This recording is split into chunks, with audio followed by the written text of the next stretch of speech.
Glória. Vai esperar o que de um rapaz que o pai põe nome de maravilhoso, né? Amados, eu agradeço a presença de cada um. Mais uma vez, o pastor Paulo e a pastora Irineia nos honrando com a sua presença. Hoje também temos o nosso irmão Nelson, que carinhosamente nós chamamos ele de Nelsinho, né? É um imenso prazer tê-lo conosco. Espero que não seja a primeira vez, né? Somente que muitas e muitas vezes você possa vir, e todos os outros visitantes e os demais irmãos. Amém, amados?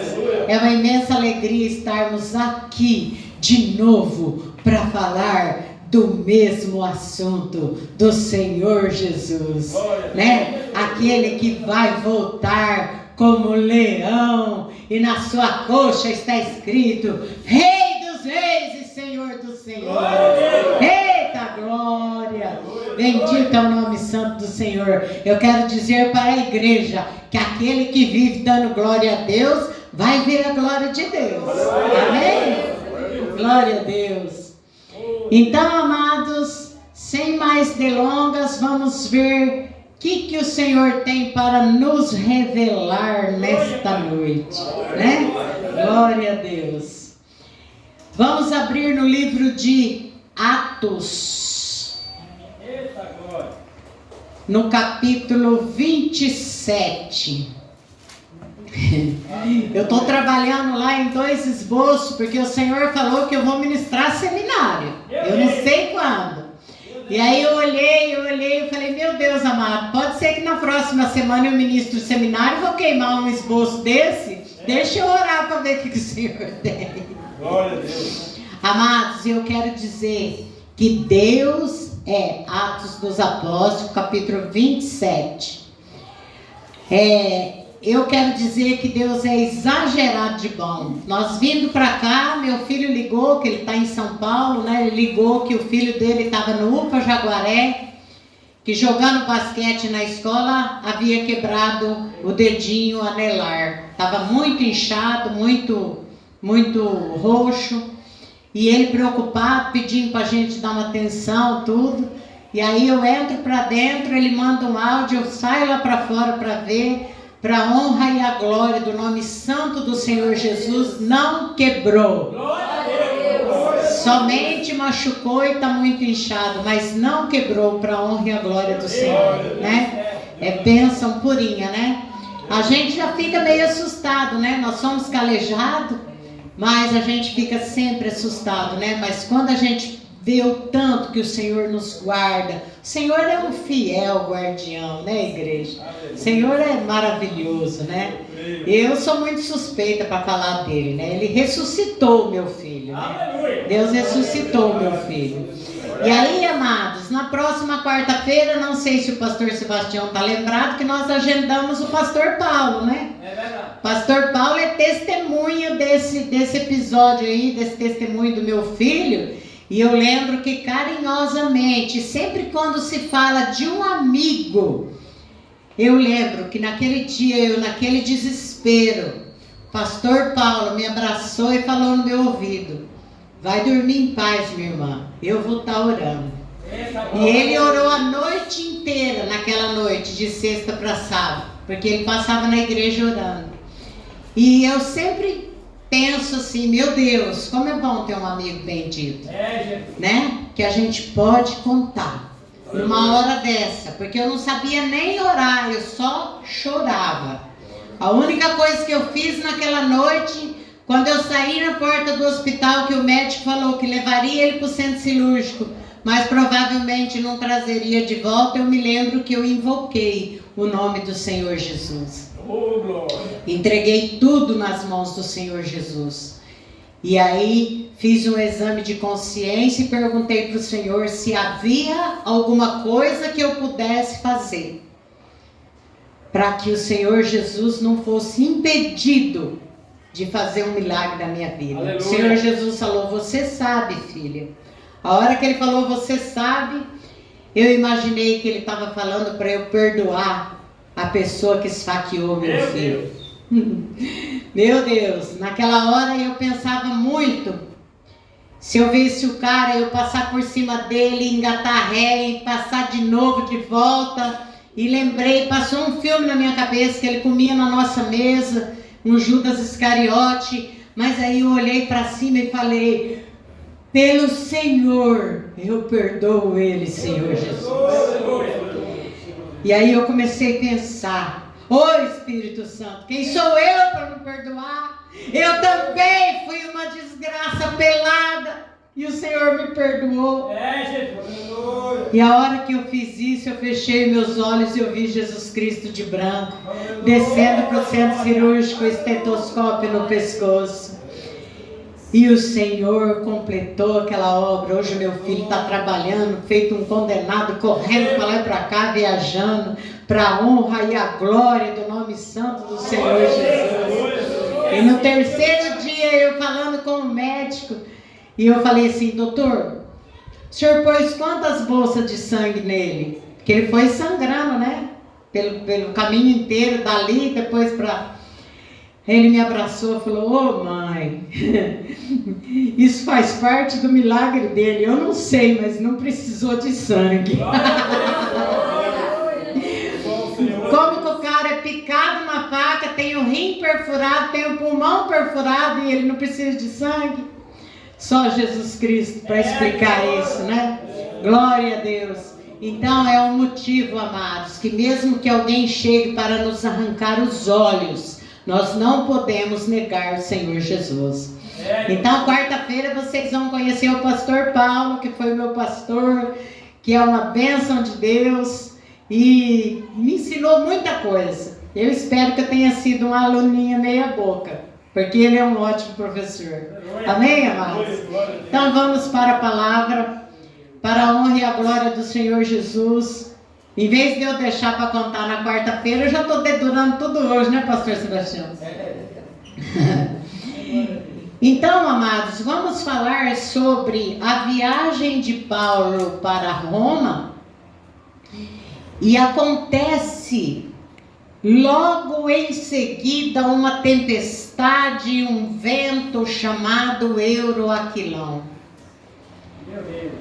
E agora nós vamos ver mais uma tribulação que Paulo passou.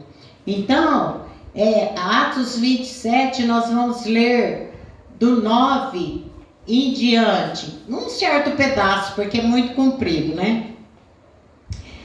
E passado muito tempo, sendo já perigosa a navegação, pois também o jejum já tinha passado, Paulo os admoestava, dizendo-lhe: senhores, vejo que a navegação há de ser incômoda e com muito dano, não só para o navio e carga, mas também para as nossas vidas. Mas o centurião cria mais no piloto e no mestre do que dizia Paulo. E como aquele porto não era cômodo para invernar, a maioria deles foi de parecer que se partisse dali para ver se podiam chegar a Fênice, que é um porto de Creta, que olha para o lado do vento da África, do Coro, e invernar ali. Seguindo, a tempestade, e soprando do sul, abrandantemente, lhes pareceu terem já o que desejavam. Então, levantando as velas, foram de muito perto, costeando Creta. Mas não muito depois, deu nela um pé de vento chamado Euroaquilão. E sendo o navio arrastado e não podendo navegar contra o vento, desistimos de lutar e nos deixamos ir à deriva. E correndo abaixo de uma pequena ilha chamada Clauda, apenas pudemos segurar o bote salva-vidas. E levado este para cima, usaram de todos os meios, amarrando o navio e temendo darem à costa da Sirte, amanadas as velas amainadas as velas, assim foram à toa. E andando nós, agitados por uma veemente tempestade, no dia seguinte aliviaram o navio. E ao terceiro dia, nós mesmos, com as próprias mãos, lançamos ao mar a amarração do navio. E não aparecendo havia já muitos dias nem sol, nem estrelas, e caindo sobre nós uma não pequena tempestade, fugiu-nos toda a esperança de nos salvarmos. E havendo já muito que se não comia, então Paulo, pondo em pé no meio deles, disse: fora na verdade razoável, ó senhores, ter me ouvido a mim e não partir de Creta, e assim evitariam esse incômodo e esta perda. Mas agora vos admoesto que tenhais bom ânimo, porque não se perderá a vida de nenhum de vós, mas somente o navio. Até aqui por enquanto, amados. Marca aí, 23. Amados, vocês acreditam que eles ficaram, é muito grande, então a gente vai ter que dar umas pausas, né? Porque senão fica muito cansativo e muito grande. Amados, eles ficaram 14 dias e 14 noites rodando dentro desse navio. Não devia ser um navio muito aquelas coisas, porque era a velas, né? Está dizendo que era a velas, né? Isso era no tempo da pedra lascada, né, pastor Paulo?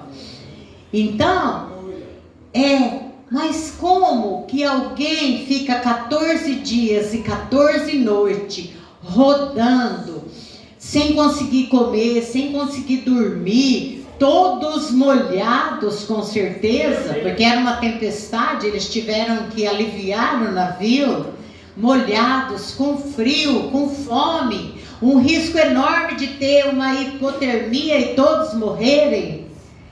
Paulo consegue receber uma visita. Aleluia! Gente, quem poderia visitar um navio numa tempestade maluca dessa? Não tinha sol, não tinha lua, as estrelas não brilhavam, não havia nenhuma pontinha de esperança. E Paulo recebe uma visita. Vamos ver a visita que ele recebe? No 23 ele diz, no 22 ele termina falando, nenhum de vós, mas somente o navio iria se perder. No 23 ele fala, porque esta mesma noite o anjo de Deus, de quem eu sou e a quem sirvo, esteve comigo. Eita glória! Dizendo, Paulo, não temas, importa que sejas apresentado a César, e eis que Deus te deu todos quanto navegam contigo. Eita glória! O povo de Deus é um povo doidão mesmo, né, amado? É a loucura do evangelho. Como que o cara está preso, está viajando, está naquela loucura, e ele recebe uma visita. E não é uma visita qualquer. Ele descreve essa visita, né? Porque esta mesma noite, o anjo de Deus, de quem eu sou e a quem sirvo, esteve comigo. Eita, coisa linda, Deus! Dizendo, Paulo, não temas, importa que sejais apresentado a César, e eis que Deus te deu todos quantos navegam contigo. Portanto, ó Senhor, estende bom ânimo, porque creio em Deus, que há de acontecer assim como a mim me foi dito. E contudo, necessário irmos dar numa ilha. Vamos parar aqui no 27, pra gente... Porque se não ler tudo de uma vez, a pessoa que às vezes tem dificuldade de entender, aí depois perde o assunto, né? Quando é muito comprido ou complexo. Graças ao irmão Claudinho, ele deu um púlpito pequenininho, né? E, e a missionária Jess tem dificuldade com coisa pequena. Então vamos ver aqui. Então, amados, para você, se você quiser ler na tua casa, o texto chaves é Atos 27. Mas agora vos exorto que tenhais bom ânimo, porque nenhuma vida se perderá de entre vós, mas somente o navio. A viagem de Paulo rumo a Roma não era apenas geográfica, era profética. Ele estava no centro da vontade de Deus. Mesmo assim, enfrentou uma das maiores tempestades registradas nas Escrituras, o vento Euroaquilão. Muitas vezes acreditamos que por estarmos obedecendo a Deus, não enfrentaremos ventos contrários. Mas Atos 27 nos ensina que as tempestades não significam ausência de Deus, e sim oportunidades para que a glória dele se manifeste. Amém, amados? Nesta narrativa, o navio se perde, os planos humanos fracassam, mas as almas são preservadas, porque havia ali um homem que ouvia a voz de Deus. Paulo é prisioneiro a caminho de Roma, está sob custódia de Júlio, o centurião. Significado de centurião, amados, isso aqui é mania de quem gosta de ensinar a palavra direitinho. Eu sempre ponho o significado, porque pode ser que uma ou duas pessoas não tenha, né? Não teve às vezes a sorte que tivemos de ir um pouquinho na escola e não vai saber diagnosticar. Centurião era um oficial de carreira do exército romano que comandava uma centúria, uma unidade de cerca de 80 a 100 soldados, sendo um oficial de prestígio, responsável por disciplina, impostos, justiça e combate. Enfim, era uma liderança militar. O navio parte em época perigosa para a navegação. Após o jejum, possivelmente o dia da expiação. Significado de expiação: era o dia mais sagrado do calendário judaico, dedicado ao arrependimento, confissão de pecados e reconciliação, marcado por um jejum total, sem comida, bebida, nem trabalho, nem banho ou prazeres. E orações onde o sumo sacerdote entrava no lugar santíssimo para expiar os pecados do povo, através de rituais com sangue de sacrifícios, simbolizando a purificação da nação e a remoção do pecado. Um evento que apontava para a purificação final e o perdão por meio de Cristo para os cristãos. Amém, amados? Está sendo claro? Os irmãos estão entendendo? Glória a Deus. Paulo adverte: vejo que a viagem será trabalhosa, porém o centurião dá mais crédito ao piloto do que ao mestre do navio. A experiência humana foi colocada acima da voz profética. Aqui aprendemos que nem toda decisão técnica é espiritual, e ignorar a direção de Deus pode nos lançar em grandes crises. Meu Deus! Isso é muito perigoso, né, amados? O vento Euroaquilão, quando a tempestade é incontrolável, levando um vento tempestuoso chamado Euroaquilão. O que era o Euroaquilão? Um vento violentíssimo do Nordeste, frio súbito, imprevisível, totalmente fora do controle dos marinheiros. Efeitos do vento: o navio não conseguia resistir, foram obrigados a se deixar levar, lançaram cargas ao mar, jogaram fora até os utensílios do navio. e a lição espiritual para as nossas vidas. Há ventos na vida que não podem ser evitados, apenas enfrentados. O euroaquilão representa crises inesperadas, perdas que não planejamos, momentos em que tudo foge do controle. Mas mesmo quando o vento sopra forte, Deus continua soberano. Aleluia! Bendito é o nome santo do Senhor. Quando a esperança humana se apaga, a promessa divina se acende. E não aparecendo sol nem estrelas por muitos dias, afinal foi tirada toda a esperança de nós salvarmos. Atos 27, 20. Amados, a gente monta o esboço assim para ficar bem mastigadinho, mas não está fora da palavra, não tem heresia não, está tudo dentro da palavra, viu? Eles perdem a direção, sem sol, estrelas, força, esperança. E nesse cenário que Paulo se levanta, Paulo traz uma palavra do céu.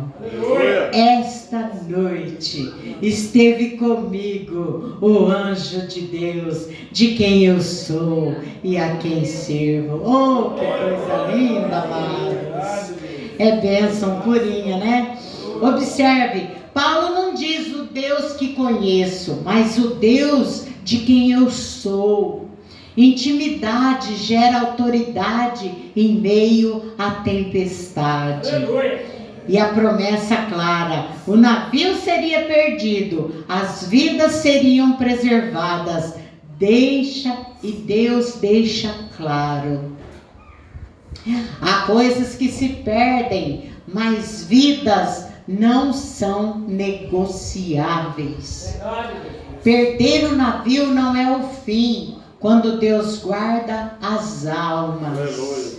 Nenhuma vida se perderá. Atos 27, 22. O navio representa estruturas, planos, segurança humana, o que nos sustenta externamente. As almas representam o que Deus realmente valoriza: pessoas, propósitos eternos. Deus permite a perda do navio, mas não abre mão das almas. Às vezes perdemos recursos, posições, projetos, mas Deus preserva nossa vida, nossa fé e nosso chamado, porque o propósito é maior que o meio. A obediência em meio ao caos garante o cumprimento da promessa. Alguns marinheiros tentam fugir no bote, e aí Paulo alerta: ei, alto lá! Se estes não ficarem no navio, não podereis salvar-vos. Está no Atos 27, 31. A promessa era coletiva, mas exigia obediência coletiva. Glória a Deus. Depois, Paulo parte o pão, dá graças a Deus diante de todos. É onde ele dá a notícia que o anjo veio, que ele falou, que prometeu que ninguém ia morrer. Ele falou: ó, gente, agora vamos ter bom ânimo, vamos comer alguma coisa, porque 14 dias e 14 noites, né? A gente só estamos se lascando, vamos comer alguma coisa, porque está chegando o fim, né?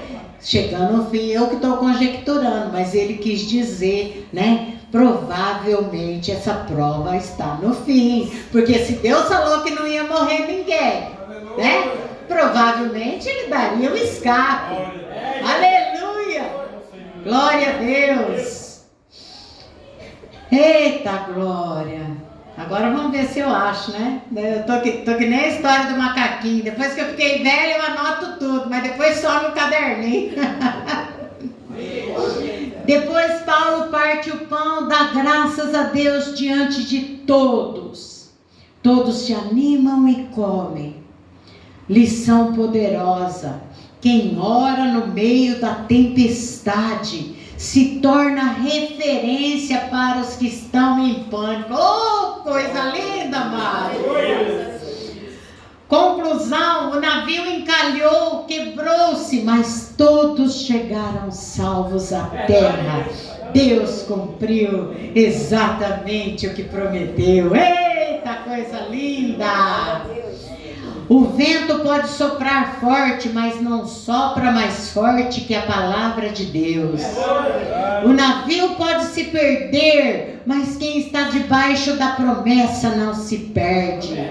Deus usa tempestades para revelar quem realmente confia nele.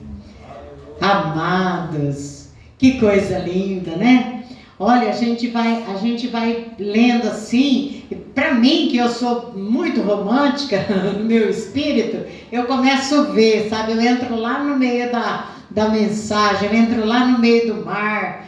É uma coisa tão gloriosa, né, amados? E aí, presta bem atenção. Paulo era prisioneiro. E Paulo estava preso por quê? Matou, roubou, traficou, vendeu maconha? Não, ele estava preso pelo amor de Cristo. Ele estava preso por causa das religiosidades. O povo vivia atrás dele igual vivia atrás de Cristo, querendo prender, querendo uma ocasião. E quando conseguia, lascava com o cara, né?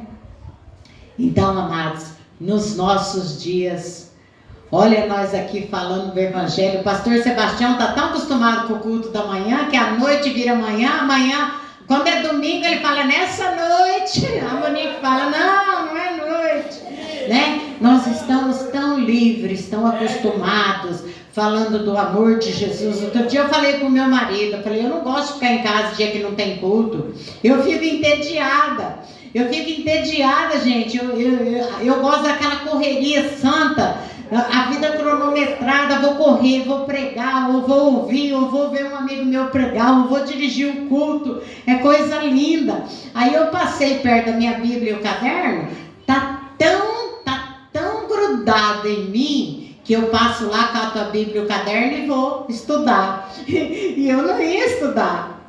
Eu passei lá e catei a Bíblia e estou abraçadinha com a Bíblia perto da mesa. Falei, oh meu Deus, eu ainda não terminei o serviço. Aí eu falei para ele, ele começou a dar risada. Eu falei, eu estou tão acostumada que eu quero estudar, né?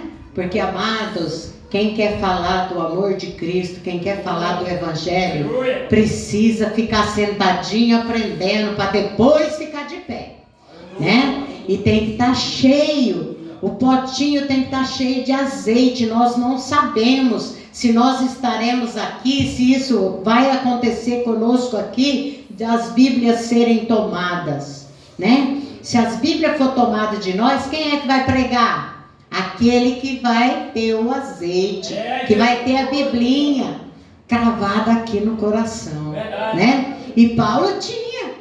Você vê que ele era prisioneiro, ele estava lá, ele estava indo para julgamento, mas Deus era com ele e as pessoas vendo Cristo nele, esperança da glória. Esse Júlio, que era o comandante, as pessoas estavam doidas para matar os presos e se livrar dos presos. Mas por causa de Paulo, Júlio não deixou. Jesus. Né?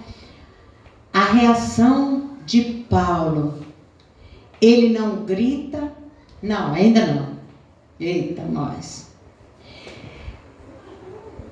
O navio, o vento pode soprar forte, mas não sopra mais forte que a palavra de Deus. O navio pode se perder, mas quem está debaixo da promessa não se perde. Deus usa tempestades para revelar quem realmente confia nele. Posso até perder a estrutura, mas em Cristo não perco a minha alma. Nem as almas que Deus colocou sobre minha responsabilidade, disse Paulo. Atos 28, 1, 6. Depois da grande tempestade do naufrágio e do livramento milagroso, Paulo chega à ilha de Malta. Parece que agora tudo vai ficar bem. Aleluia. Lá da onde eles saíram da ilha de Creta até a ilha de Malta, tinha 500 km. Então hoje com um belo de um carro, se você pegar a estrada, em 4 horas, máximo 5 faria, né? Mas não, de navio, um naviozinho mequetrefe, e ainda ficar 14 dias, 14 noites se lascando, né, num acidente desse.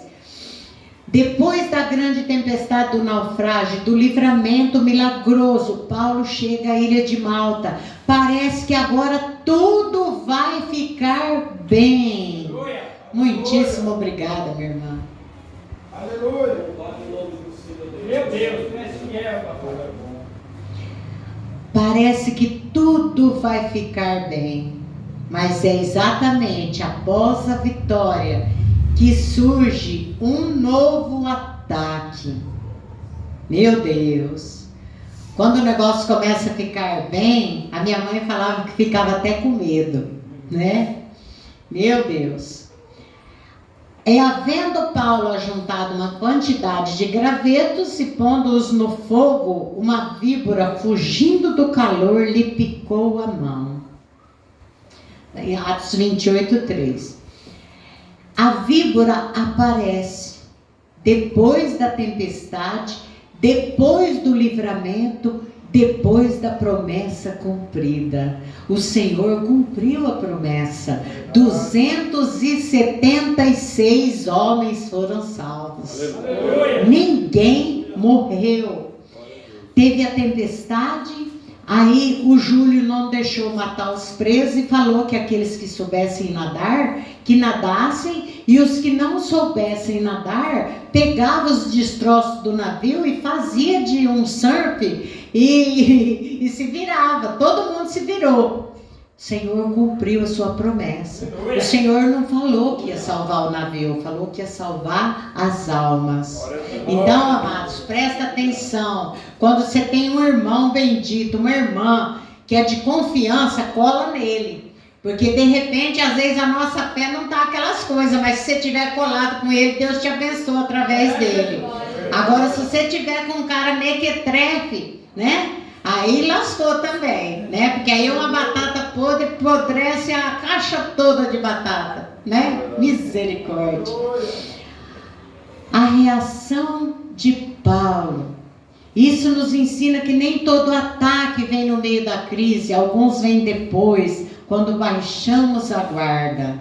Aí você fala, ufa, que bênção, apesar do frio, né, amados?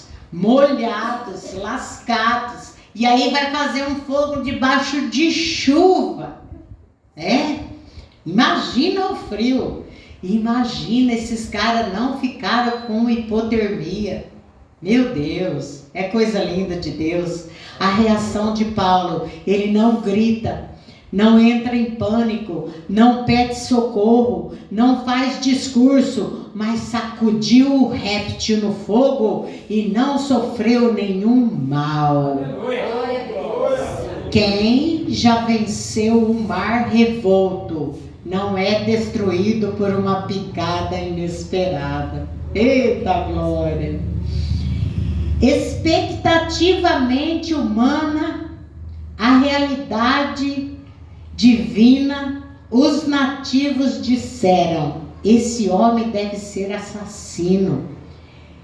E aí depois que eles vê que a mão não incha, que o cara não cai, a víbora era um cerol, era picar e morrer.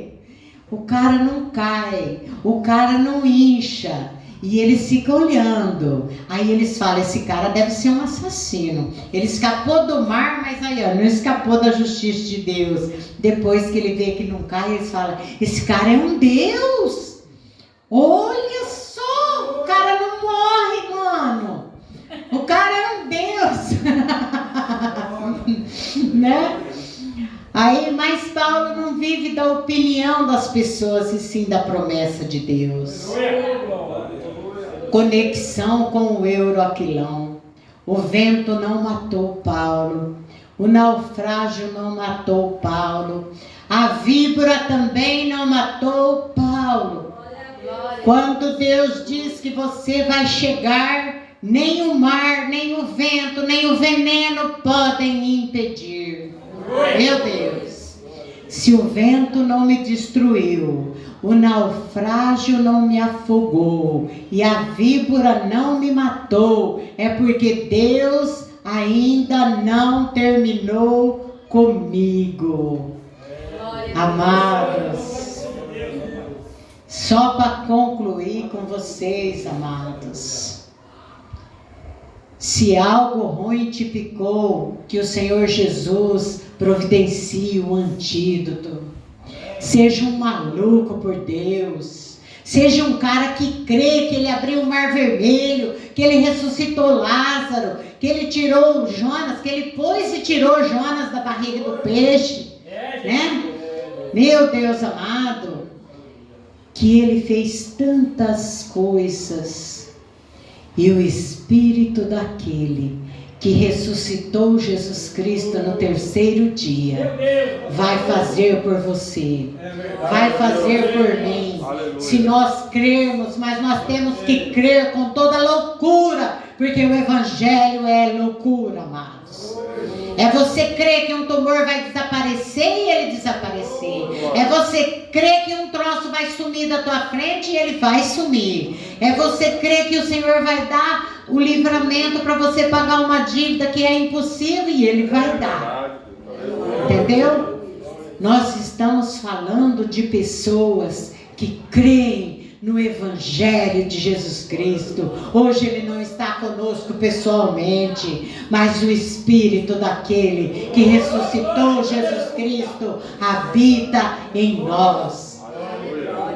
E se a gente for daquele tipo de crente que tem medo da víbora, que tem medo do Euraquilão, que teme a morte, nós não servimos para agradar o Senhor, mas nós temos que aposentar a Bíblia, ir para casa e ficar, sabe, feito aqueles vira-lata que volta decepcionado da porta do restaurante, mas não é assim. O Senhor é conosco. Essa palavra está aqui, amados, não é para contar historinha, é para nos animar, é para nos encher de vida, é para nos encher de esperança, né, amados? Glória a Deus. Essa é a maior riqueza que um ser humano pode ter, comer essa palavra e depois ruminar, como fazem o gado. Amém, amados? O veneno que tentou matar Paulo serviu para abrir portas para o Evangelho em Malta.